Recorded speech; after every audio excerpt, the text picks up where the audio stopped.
Well, hello there, studio teacher friends. Welcome to the Beyond Measure podcast. This is your weekly dose of music teacher camaraderie, and I am Christina Whitlock, your voice of experience and anytime piano teacher friend. Today's episode is a bit of a doozy. We are talking about perfectionism and its many problems in the realm of making music. I have a feeling this one will speak to you today in one way or another.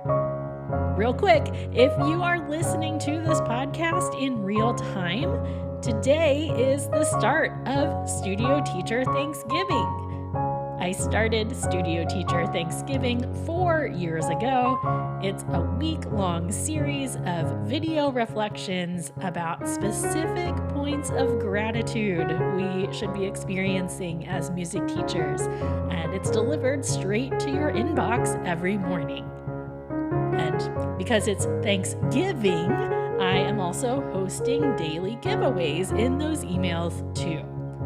If you're already on the Beyond Measure email list, Day 1's reflection should be sitting in your inbox right now. If you want to join in on the fun, simply head to christinawhitlock.com/subscribe and I'll get you on the list. All right, friends, let's get on with the show. You are listening to episode 237 of the Beyond Measure podcast. So let's have a little talk about perfectionism, shall we? I think we all know the biggest problem with perfectionism is it makes it difficult to get things finished. As Seth Godin is known for saying, there's a point at which you just have to ship the work, right? And perfectionism can seriously interfere with our ability to work in timely, effective manners. For musicians, perfectionism can mean that we are not preparing properly, that we are procrastinating, and frankly, that we are missing the whole point of making art. But here's where it gets interesting. There are a lot of words that get thrown around in pop culture that have sort of been diluted in meaning. I'm thinking about things like narcissism and gaslighting. These are all terms that were originally designated for very specific circumstances. But now we seem to use them to describe a wide degree of offense, right? In my mind, the term perfectionism is another one of those things. We live in a society that is built on striving and on standing out. It's pretty rare for someone to admit that they have mediocre standards in life, which leads to the fact that most of us would consider ourselves perfectionists. In fact, I've said it here on the podcast before that one of the easiest ways to connect with your students in a moment of struggle is to say, hey, I bet you really hate making mistakes at school, right? Me too. We have that in common, you and me. It's a pretty safe comment to make because no one likes making mistakes. And in our achievement-focused culture, people seem to think that labeling themselves as a perfectionist is a badge of honor that reflects their personal commitment to excellence. Maybe you can see where I'm going with this, but I think a lot of people misunderstand the realities of perfectionism. I'd like to start out by proposing this is not an all or nothing personality trait. Some of us operate in perfectionism more often than others, but I don't think this is a trap that escapes anyone. I think it's kind of dangerous to label ourselves as perfectionists because it implies that this is how we always are in every situation. It implies kind of a fixed mindset rather than perfectionism as a phenomenon that creeps in when we're not vigilantly working against it. For example, I think classical music study is something that seems to invite a lot of perfectionism. Ours is a highly competitive, yet extremely subjective world that exacerbates a lot of what I'm talking about today. So, friends, that's basically the premise that I want to hang out in today. This place of understanding that the term perfectionist is often overused, that perfectionism is not an all or nothing mental state, and that our work as musicians is ripe with opportunity for true perfectionism to take hold. Now, personally, I have a deeply rooted history with the concept of perfectionism. Here's a little glimpse for you. When I was in the 5th grade, there was a boy in my class who decided he was going to nickname me Perfection. Now, I am totally aware there are worse names to be called than perfection. But I assure you, this was not intended as a compliment. It was far from it. As it so often goes, this was a boy who was often in trouble, and he set his sights on tearing me down because I always got good grades and teachers always loved me. He would taunt me with comments like, "Here comes perfection," and "I don't know, why don't you ask perfection?" This is all really funny to be saying out loud, by the way. Well, one day we got quizzes back from our music teacher, and I had missed a point. One single point. And this kid saw my paper. Guys, he went bananas. He grabbed my quiz and he started showing everyone he could and saying, "Perfection missed a question in music class," because that never happened. Now, here's where it gets crazy. When I looked at my test, I realized I had answered the question correctly. It was naming notes on the staff, and there was a bass clef note that I named correctly, but my teacher accidentally scored it as though it was in treble clef. And so I sat there thinking, do I just take the 1 point deduction because it doesn't really matter, or do I go show the teacher? And I wasn't going to say anything about it because I didn't want to draw more attention to myself. But there was this boy who was being so merciless because I'd missed 1 point on our music test, and I guess I suddenly felt the need to vindicate myself. So I took my paper to the music teacher, and she quickly realized her error, and then she felt the need to make a statement to the entire class that she had made a mistake and accidentally graded Christina's quiz incorrectly. She even said my streak of perfect scores in her class continued. Well, friends, vindication did not help me. That incident got my classroom nemesis even more fired up.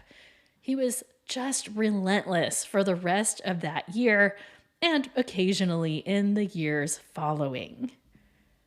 So we can all see this situation as pure silliness now, but I assure you that in the 5th grade, things hit differently when you're 10, friends. We don't have the mental capabilities to process the full scope of these situations at that age.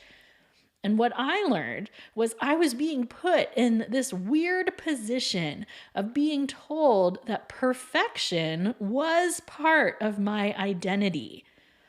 And then I had this can't win situation. Like, if I fell short of a perfect score, clearly I was slipping or losing my edge. But if I actually achieved the perfect score, somehow I was seen as insufferable. Like, no matter what, I was inviting ridicule, and I had no idea what to do with that. Well, it's taken a lot of years, but I've finally started to untangle my knots around perfectionism, and I would love to share some things with you.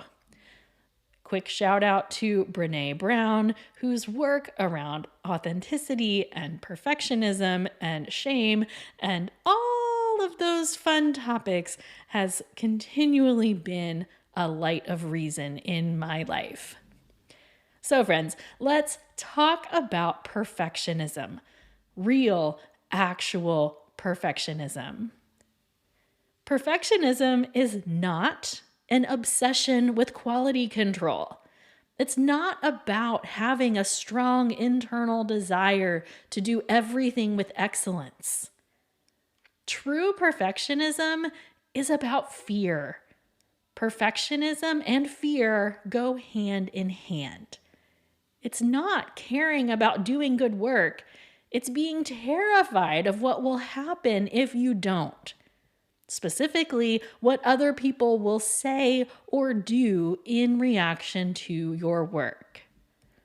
In other words, perfectionism steals your attention away from the work itself because you get all wrapped up in how that work is going to be perceived. I've always grappled with what I've considered to be the catch-22 of music study. Most of us are successful musicians because we hold ourselves to high standards. But at the same time, it's difficult to be satisfied since we are constantly focused on improvement, right? So I've always wondered, are we, as professional musicians, destined to be skilled but miserable? Like, is this the plight of our profession? To have abilities, but to be unable to appreciate them fully because we are forever chasing higher standards? I'm finally starting to realize the thing that makes us miserable is making music and fixating on how it's going to be received. To be fighting your way to higher and higher standards only because you want to prove yourself, or to be accepted as a real musician by whoever is listening, to win the title or pass the exam or please the teacher. I don't know about you, but those sentiments sum up a ridiculous amount of my experience as a pianist. If you've been around a while, you know I have a deep love for Brene Brown's book, The Gifts of Imperfection. I reread it every January, and I even led a book study through it for Super Friends in 2024. It's on my short list of books that I think every human should read. Brene Brown has a lot to say in multiple books about her research into perfectionism. Namely, she makes an important distinction that has taken me a while to internalize. Brene Brown often speaks about the difference between what she calls healthy striving and perfectionism. Her research has brought her to this. Healthy striving is born from internal drive, but perfection is born of the need for external validation. So, that catch-22 I've always wondered about, the question of, are we as artists destined to be discontented? This is where that catch-22 starts to fall apart. This explains why there are musicians who actually seem capable of being pleased with their musical efforts. I grew up with a very colorful cast of musical characters in my life.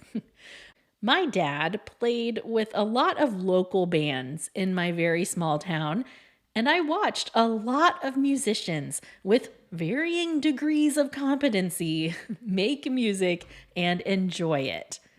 Rehearsal after rehearsal, gig after gig. They knew they weren't perfect, and it didn't bother them.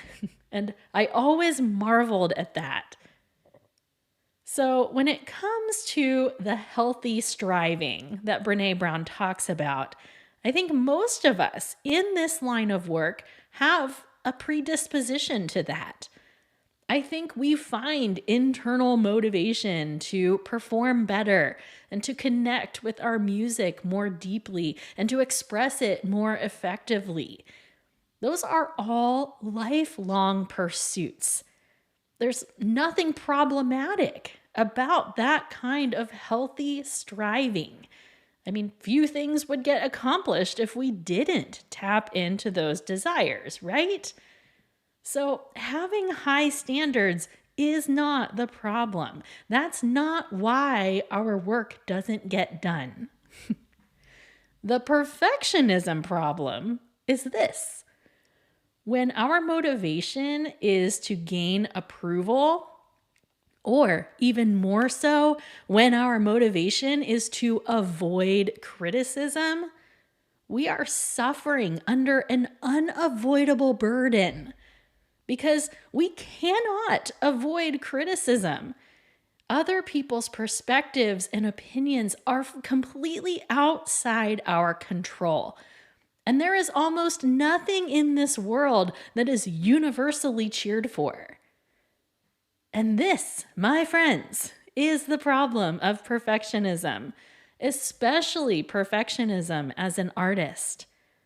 The problem is not failing to be satisfied because of our own standards. It's living in fear of judgment and criticism from others, like trying to meet some mythical standard that everyone approves of, but it doesn't really exist.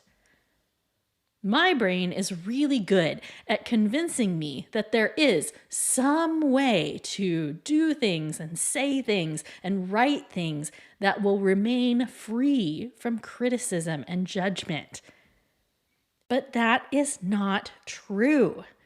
It doesn't exist. And that's important enough for me to understand as a musician. But it is so much more important for me to understand that as a teacher. My friends, remember that many students consider teachers their personal keepers of approval. I can all but guarantee you that you work with students who approach their instruments from a lens of what will please you. So instead of enjoying playing their music, they practice thinking, what do I need to do to pass this piece? And instead of taking interpretive risks, they make, quote, safe choices that won't invite criticism. They might not make any big artistic statements either, but at least they won't be criticized. These students also let your reaction to their playing determine how worthy they feel as a musician. Just ask me how I know. Now, can I solve these big problems for you in one podcast episode? I'm sorry, but no. But I do think it's important to keep this thought on radar so we're doing our part to help build up a new generation of musicians who play to high standards because of their own healthy striving, not because they are placing a disproportionate amount of importance on your assessment of them. Again, there's no magic fix, but there are a few things I'll suggest today to help get you started. First of all, let students offer their opinions before you express yours. Ask them, hey, did you enjoy playing that piece? Which moment felt the most expressive to you? Or which measures of this piece feel less secure to you? Invite interpretation from your students. Be careful not to dictate every artistic decision. Let your students explore, even if their explorations lead them outside the boundaries of traditional historical standards. If they have an opportunity to explore freely, then let them do it.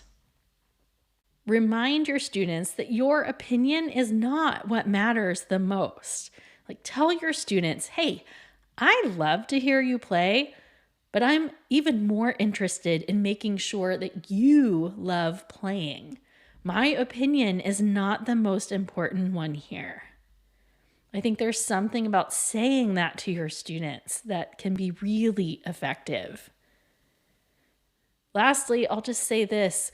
Let's all take a vow to avoid becoming the house of corrections.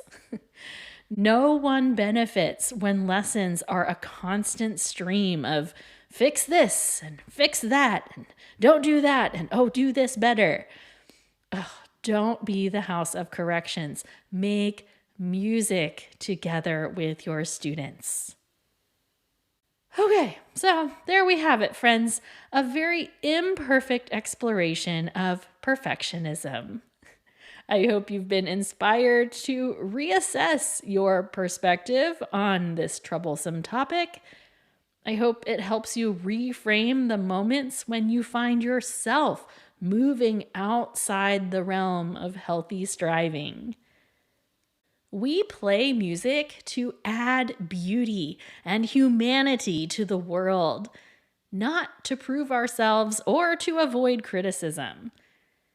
This is not a decide once and be done with it kind of thing. We have to monitor ourselves and keep an eye on our students to make sure that none of us are getting carried away with outside opinions.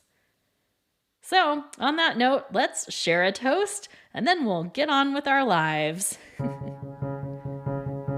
Studio music teacher friends from all around the world, may we choose to show up as our perfectly imperfect selves every day, staying mindful of our influence on the teacher-student dynamic. May our words and actions seek only to empower the musicians under our tutelage, never to assert a disproportionate amount of influence. Hear, hear!